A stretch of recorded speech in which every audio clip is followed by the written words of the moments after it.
Hi guys, this is Neil. Welcome sa Diablo 3 at patch 2.4 na. Ito yung pinakauna kong build guide ngayong patch na to. So ito yung tinatawag nila na Witch Doctor LON Firebats. It's actually a freezing Gargantua build. Okay. Kaya umpisa na kagad natin to. Sa ba magtatanong kung ano yung pakpak na yun na nakikita ninyo.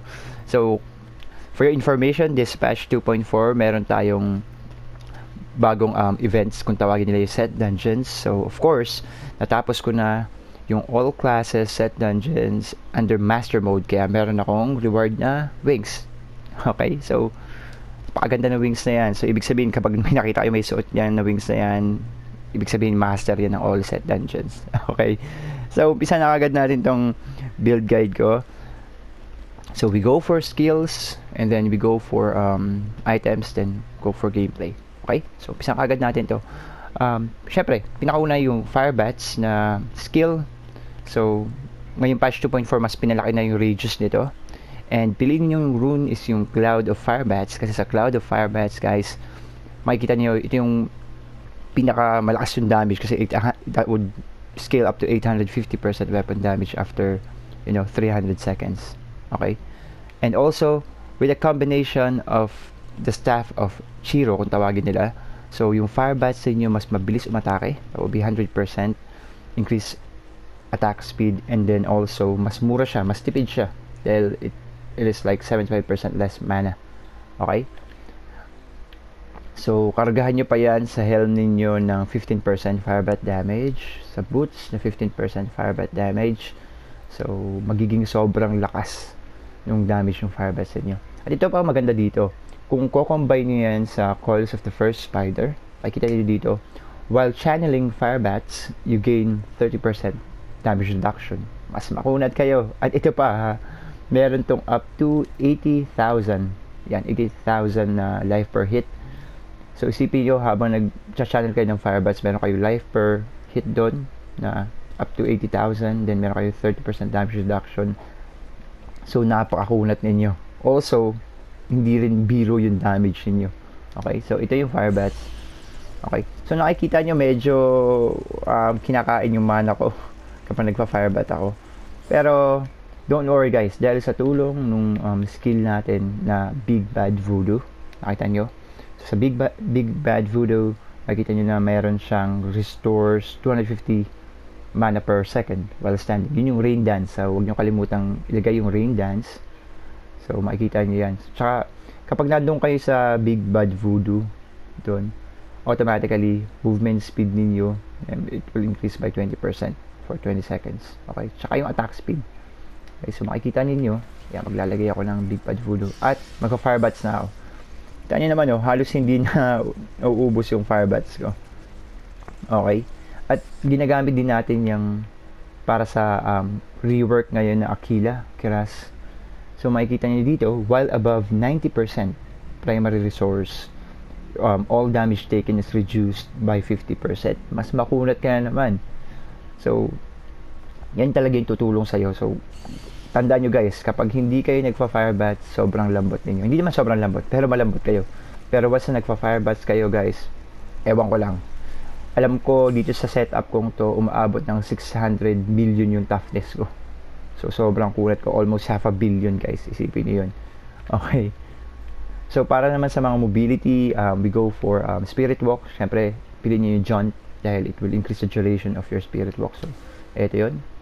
So, kapag medyo emergency natin yan, pang ilag-ilag natin. So, pwede gusto mong pumesto na mas maganda. Pwede natin gamitin yan. Jaunt. And then also, maglagay kayo ng Soul Harvest. At ang piliin niyo naman is Languish. So, yun, manghuhuli lang kayo ng kalaban.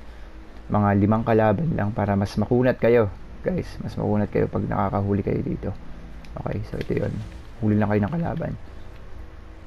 And then for additional piranha, syempre Piranado. So para sa hindi nakakaalam ng Piranado, ito yung humuhuli ng kalaban, pero sinasak nila yung kalaban dyan. Ayan. And then they also gain additional damage up to 15%. So medyo masakit yun kapag dyan ka tumayo. So, medyo masasaktan yung kalaban dyan. Mas masakit pala. Okay. And then, syempre, yung pinaka bread and butter ng build na to, yun yung Gargantuan. So, piliin nyo guys yung Homungoid. Okay? Dahil dito sa Homungoid na Gargantuan, ito yung pinaka-killer natin dito. Yung pinaka talagang tirador ng build na to. Dahil isipin nyo guys, sa Gargantuan kasi, pag pinili nyo yung Homungoid kasi guys, nagki-cleave to. So, dun sa mga katabi niyang ang kalaban, nadadamage din sila. So, that would be up to 585% weapon damage as cold. And with a combination of Frostburn, na pinaganda ngayong patch 2.4, makikita nyo, your cold damage has up to 45 yan. Up to 45. Up to 45 yan guys. Free, chance to freeze an enemy. So, more survivability syempre. Actually, sinubukan ko, thank you kay Jojit kasi medyo may pagdidiskusyon kami dito tungkol sa mas magandang aso, mas maganda yung Gargantuan, at nakita rin namin yung pinakamaganda. Ito guys, ang pinakamaganda, promise. Dahil yung cleave ability niya, and then also yung cold damage. Makikita nyo, lahat ng mga gears ko, nilagay ko sa cold, 19% cold, meron akong 20% cold, at meron tong up to 15% cold. So kung makikita ninyo, ang cold damage ko dito is 54%. So that would be really amazing. Okay? So yun guys. Sinubukan na namin zombie dogs. So sinubukan ko na rin yung ibang rune ng Gargantuan. So far, ito yung pinakamaganda. Okay? So yan. Para mapalakas yung Gargantuan nyo, simple lang, 50% sa Aquila, sa chest, maglagay din kayo ng 15% sa shoulder ninyo. Tapos sa offhand ninyo, maglagay din kayo ng 15%. So makikita niyo dito, meron akong 45% damage pa para sa Gargantuan ko. So napakahalimaw nun. Makikita niyo yun mamaya sa gameplay. So we go for passive. Okay? Go for passive. So sa passive, syempre Spirit Vessel para sa emergency passive natin. Swampland para mas makuna tayo. So mas maraming kalaban, mas makuna tayo guys. Tapos Confidence Ritual, syempre 25% more damage. Then also dito pwede yung gamitin yung Pierce the Veil. Okay, ito. Then it will increase your damage to 20%. Pero mas gusto ko tong Grave Injustice guys. Mas naaasahan ko to sa matataas na rift dahil sa cooldown all of your skills go on cooldown pag may namamatay sa paligid ninyo. Kaya minsan kapag nasa matataas na rift tayo, namamatay yung Gargantuan natin. Kulang yung Gargantuan natin. Kaya I think ito yung mas maganda na Grave Injustice. Pero nasa inyo yan guys, pwede kayo mamili. Pero wag nyo kalimutan yung Midnight Fist dahil ito yung magpapalakas ng Gargantuan ninyo by 50%. Okay? At nakalagay yun sa Hellfire Amulet ko. Ito. Yan, Midnight Fist. Alright? So, sa cube ko, syempre Tusker and Tio para naman yan sa mas mabilis umatake yung mga pets ninyo. And then also, Swordsman Finger. Dahil magiging tatlo yung Gargantuan ninyo dyan. And then, mas malalakas pa yun. So, ito. Summon ko yung Gargantuan ko. Ayan. So, napaka-bad boy na mga yan. Guys, sobrang lakas niyan. Pumapalo yan. Nakita ko with the combination of Bane of the Stricken dun sa nilaro ko na Great Rift 80. Pumalo yan ng 100 billion damage. Yung isang tira niyan. So, mapapanood nyo yan. Nandyan yan sa mga videos ko. Available yan. Okay? So, gears muna tayo. Quickly, bago tayo punta sa gameplay. So, Massive Jeram, syempre. Massive Jeram, Invit, Life Percent. Tapos, dahil dito sa Massive Jeram, meron tayong 100% more damage to pets. So, yun yung mga Gargantuan natin. Okay? So, para sa nagtatanong, ano yung 435 intelligence na nakikita ninyo? Yung kaldisa na yan. So, actually, yan yung pinakabago ngayong patch 2.4 sa cube natin. So, makikita nyo dito. Ito. Yan yung Caldisan's Despair. So, pwede kayong maglagay ng Legendary Gem para madagdagan pa yung lakas ng mga items niyo. It's up to you. Kung gusto yung Vitality, so Dexterity, Strength, or Intelligence. Okay, so, laro-laruin nyo lang yan. Okay. So, sa chest ko naman, so, Int, Vitality, and then go for Gargantua damage. Tapos naman sa shoulder naman natin, ito yung bago, Mantle of Channeling. So, badass din to guys. Makikita ninyo na you deal up to 25% increased damage and then take 25% damage reduction din. So, more toughness din. Kapag ginagamit yung mga channeling spell. So, for all class naman to makikita ninyo. Ayan o, 24% lang yung sa akin. So, Whirlwind, Rapid Fire, Strafe. So, nandiyan yung Fire Blast, kaya ito yung gamit ko. Okay? Sa gloves naman, syempre, Frostburn, and also Trifactor tayo. Trifactor, attack speed, critical hit damage, critical hit chance. Then, 15% cold. May cold dito. Then, intelligence. Okay. Papunta tayo sa belt. Belt of Transcendence, guys, nga pala. Dahil dito sa belt na to, pag nakakatama tayo ng resource spending natin, so automatically naglalabas siya ng mga fetish army. So, yung mga fetish army na yon up to 15 yun, guys. So, intelligence, vitality, life, and then armor. Sa pants, box fold naman yung gamit ko. Dahil when 3 or more enemies within 12 yards, so makakatulong to para naglalabas to ng vile stench that deals 545. Hindi siya ganun kalakas, pero okay lang. Since, maya, sasabihin ko sa inyo kung ano sekreto ng build na to. Okay? So, makikita nyo dyan, infinite armor. And then, sa boots naman natin, pwede kayo mamili illusionary or boots of disregard. Pero, pinili ko yung boots of disregard dahil it gain 10,000 life regeneration. So, that would stack up to 4 times. So, isipin nyo 40,000 life regeneration. Okay? So, intelligence, vitality, armor, and then fire bats. Syempre. Okay? Sa, ano naman natin, sa amulet naman natin, we go for Hellfire amulet. So, cold to. And then, crit. Syempre.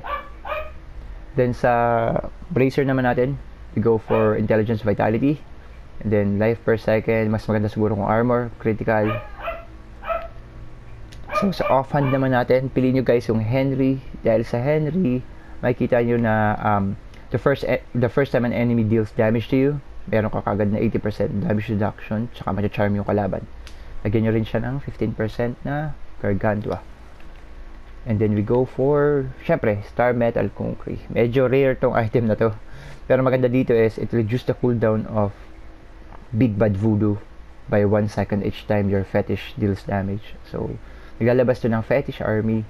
And then, pag nakakatama sila, matagal kasi guys yung cooldown nitong Big Bad Voodoo. So, makakatulong yung mga fetish na yun paggamit natin yung Star Metal Concrete. At ito yung pinaka magandang rework na yung patch na to. Okay. So, that will be, ito yung LON or Legacy of Nightmares. Makikita nyo naman, well, this your only item set bonus. You know, every ancient items you have equipped increase your damage by 100%. Tandaan nyo guys, 13 lahat ito. So, times 100, lahat yan ancient yung gamit ko.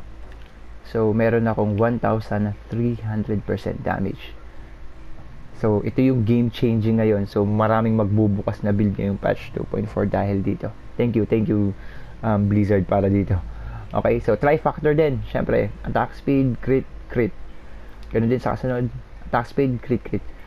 And also for pag gumamit tayo ng legendary gems, guys, Bane of the Stricken para mas mabilis mamatay yung Rift Guardian. Gamitin nyo rin yung Esoteric Alteration dahil ito yung survivability natin, guys. More to survive tayo. Huwag tayo masyado sa damage para maging balance lahat. And then, syempre, Bane of the Trap, ang hindi nawawala na legendary gem. Okay? So, takpo na natin kaagad to para makita natin. Subukan natin dito sa level 70 ng Great Reef. Makikita nyo kung gaano kalakas na dito. 70 na to guys, hindi na biro ang Great Reef 70. Okay? Lagay kayo, Gargantua. Okay? So, maglagay-lagay kayo ng Voodoo, then tsaka kayo mag-Fire Bats. Okay? Then, hulihin nyo sila. Kita nyo yung damage na yan, no? May nakita na ako 22 billion kanina. So, yan yun. Ito yung gameplay nun. At nasubukan ko to Great Reef 80. Hindi ko pa pinupush. Sobrang lakas, guys. Sobrang lakas. Lalo na sa group play. Ito. Yan. So, thank you so much, guys. Para sa mga nanood ulit ng aking build guide. Asahan nyo pa yung mga ilalabas ko pa na guide. Thank you kay Jordan Hiradura, Diablo 3 PS for UAE Philippines. Andyan lagi ako. Diablo 3 PS for players. And saludo kami para sa mga PC gamers natin. Diablo 3 Pilipinas. Okay? Thank you guys. Enjoy. Salamat. Maraming salamat. Yeah.